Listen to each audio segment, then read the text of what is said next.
Les gars, aujourd'hui je vais vous montrer ce graphique. Il s'agit probablement du graphique le plus important que vous allez devoir surveiller pour le moment. Ceci nous montre avec des données on-chain ce que les whales sont en train de faire et ça nous révèle aujourd'hui quelque chose de totalement dingue. Les gars, voilà définitivement une vidéo que vous allez vouloir regarder entièrement depuis son début jusqu'à la fin.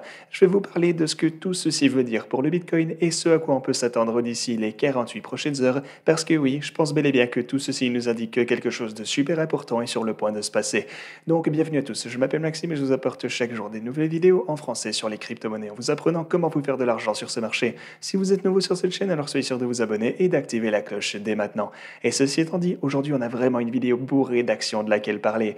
Mais avant qu'on ne se penche sur les données on-chain et ce que sont en train de faire les whales, jetons en vitesse un coup d'œil à notre plus court terme. Ici on n'a pas grand chose de neuf, vous pouvez voir qu'on se trouve toujours dans cette sorte de petite tendance ascendante ici pour le Bitcoin, ce qui est cool.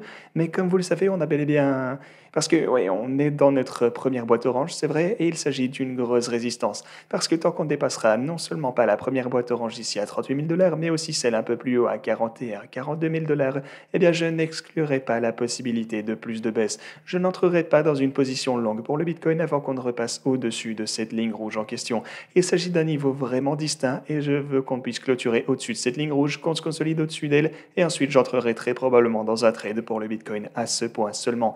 Mais tant qu'on n'en est pas là, on a toujours énormément de résistance à dépasser dans ces environs, parce que non seulement on a toutes ces boîtes oranges à dépasser, mais si vous prenez l'intervalle journalier de ce côté, alors bien sûr voilà autre chose dont je vous parlais également durant les quelques derniers jours et semaines, et vous pouvez voir qu'on se trouve toujours au sein de ce biseau, mais on a toujours cette résistance descendante qui nous menace en ce moment à 39 200 dollars. Donc encore une fois, 39 200 dollars, c'est quelque part dans ces environs, du coup toute cette zone représente une énorme résistance, et c'est vraiment pas à ce point que vous voulez risquer une position longue dans le Bitcoin. Et comme on le sait, les whales de Bitcoin ont passé leur temps à transférer énormément de leurs possessions vers les plateformes d'échange en ce moment et ouais, elles vont le plus probablement tenter de manigancer quelque chose, je pense ce soir ou peut-être demain, et je vais vous expliquer pourquoi je pense là d'ici un moment. Mais d'abord, parlons un peu des marchés traditionnels, parce que de leur côté, vous voyez qu'on se trouve en ce moment sur le bord à 4420 dollars, et ces marchés vont alors commencer à trader aujourd'hui, ce dimanche soir, à moins qu'on ait une sorte de jour férié aux États-Unis, mais je pense vraiment pas.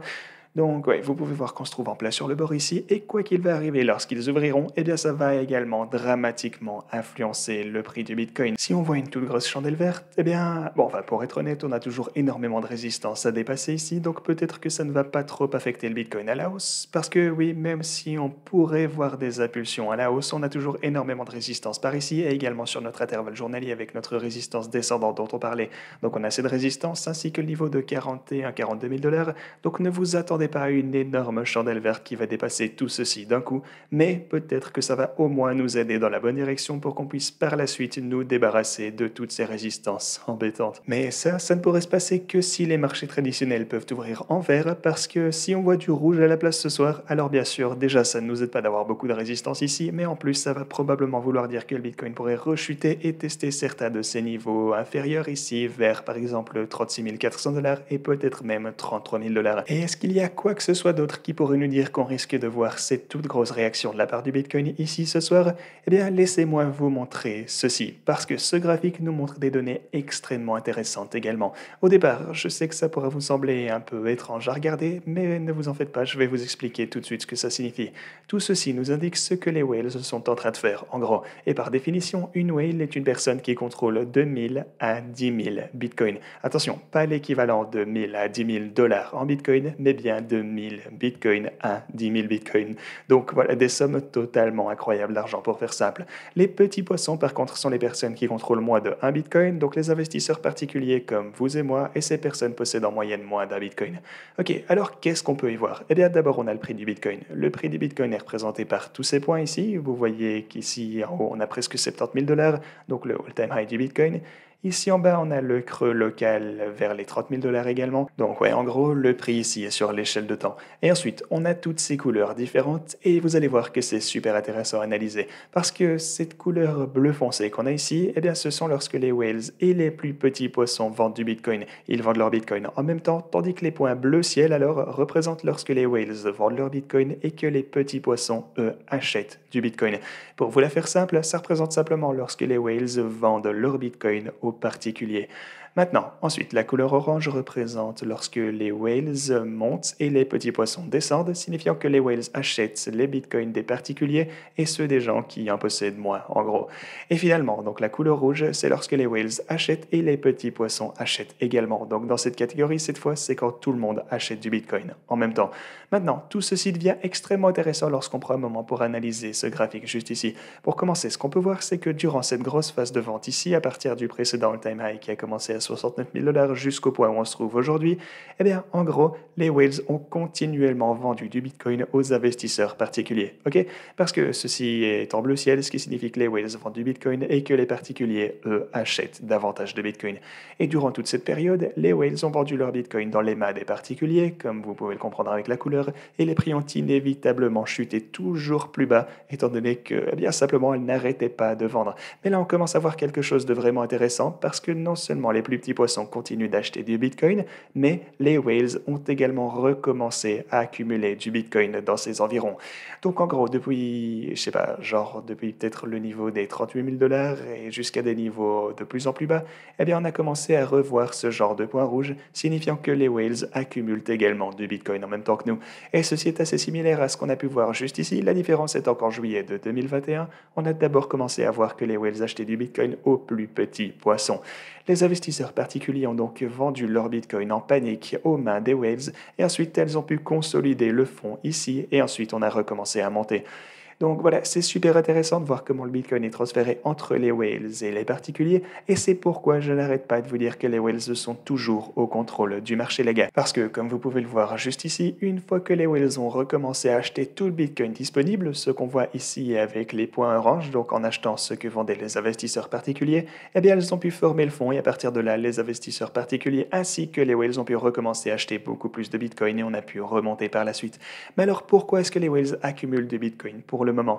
Eh bien, je pense que pour le moment, le prix est simplement super bas et que les whales décident d'en accumuler un peu de la même manière que ce qu'on a pu voir lorsqu'on s'approchait des 30 000 dollars juste ici. On voyait encore une fois les whales accumuler parce qu'il s'agit simplement d'un super bon niveau de support pour acheter.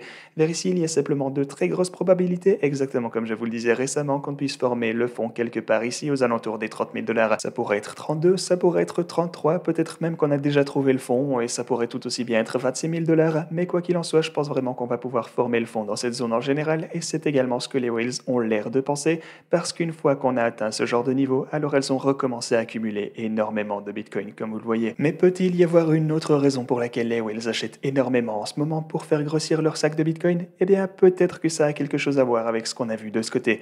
Ok, donc les whales accumulent des bitcoins, mais on sait que ces whales contribuent également à représenter la plus grosse partie des montants de bitcoin qui affluent vers les plateformes d'échange. Donc, malgré le fait qu'elles sont définitivement en train d'accumuler, comme on peut le voir juste ici, eh bien la majorité du Bitcoin qui est transféré vers les plateformes nous provient également des whales.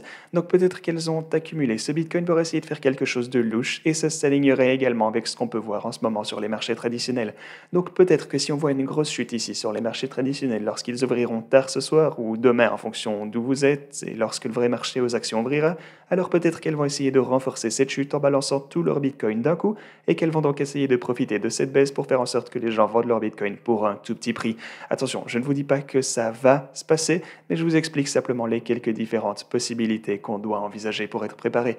Mais il y a une chose qu'on sait, et c'est que si on veut que le prix du Bitcoin ne chute, eh bien il faut simplement qu'il y ait des gens pour en vendre. Et ceci m'amène donc à ce graphique super intéressant parce que ceci nous indique que donc ça représente le ratio de profit et de perte nette ajusté à la capitalisation boursière. Et en d'autres termes, ce que ceci nous montre, c'est quel montant de transactions de Bitcoin se trouve en ce moment en profit.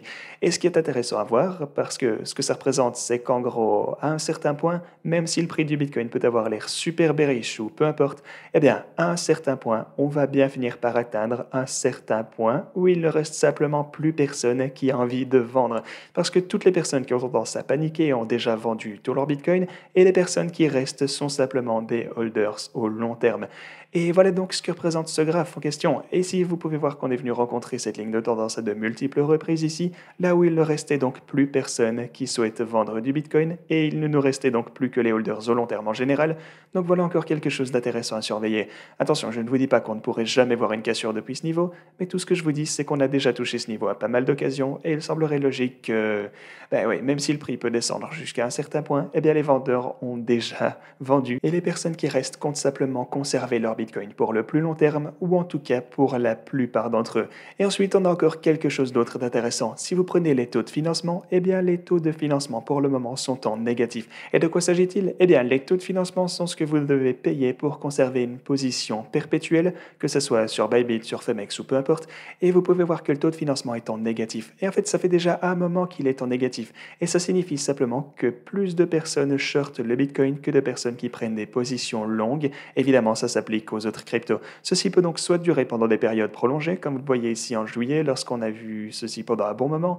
En ce moment, on a pareil une période longue et on a une période prolongée durant octobre également. Et ensuite, vous avez tous ces pics qui représentent alors, lorsqu'on voit une grosse chute ou lorsqu'on a une grosse poussée, alors les gens se font liquider et tout ce qui va avec, ce qui crée donc ces pics que vous pouvez voir sur le graphe. Mais en ce qui concerne ces périodes prolongées, à chaque fois qu'on a vu ceci se dérouler avec des taux de financement négatifs, eh bien ça ne s'est pas souvent bien terminé pour les positions short ici. Lorsque beaucoup de gens short, alors les taux de financement diminuent et ceci nous mène généralement à ce qu'on appelle un short squeeze et le prix du Bitcoin qui augmente tout d'un coup. Mais est-ce que cette fois ça pourrait être différent? Parce qu'avec les informations qu'on a concernant les whales qui accumulent du Bitcoin, pour le moment avec les whales qui transfèrent leur Bitcoin vers les plateformes d'échange et ces montants énormes de short comparés aux longues, et enfin bien sûr évidemment les marchés traditionnels qui vont ouvrir aujourd'hui et qui influenceront le Bitcoin, donc s'ils chutent alors peut-être que les whales vont tenter d'accentuer tout ça et les shorts vont ensuite se retrouver en profit, mais ceci ça irait à l'encontre de ce qu'on a vu précédemment parce que durant cette année, ou au minimum la précédente, eh bien à chaque fois qu'on a vu une si grande période de taux en négatif, eh bien ça a pu nous mener soit très proche, soit jusqu'au fond exactement, avant qu'on ne puisse revoir de grosses percées de la part du Bitcoin. Voilà les gars, je voulais juste vous partager toutes mes pensées aujourd'hui. Donc est-ce que vous pensez que ce graphique avec les whales est intéressant? Est-ce que vous voulez que je continue à vous tenir informé à ce sujet en vous disant ce qu'elles font? Est-ce qu'elles sont en train d'acheter le Bitcoin des investisseurs particuliers? Est-ce que les particuliers et les whales vendent en même temps? Faites-moi savoir tout ça dans les commentaires et je ferai en sorte de rendre ceci un nouveau standard pour mes vidéos si vous le souhaitez. Bien sûr, si vous voulez commencer à trader par vous-même, vous pourrez obtenir un bonus allant jusqu'à 4530 $ par ici sur Bybit. Voilà les gars, merci beaucoup d'avoir regardé cette vidéo et quant à moi je vous dis à la prochaine.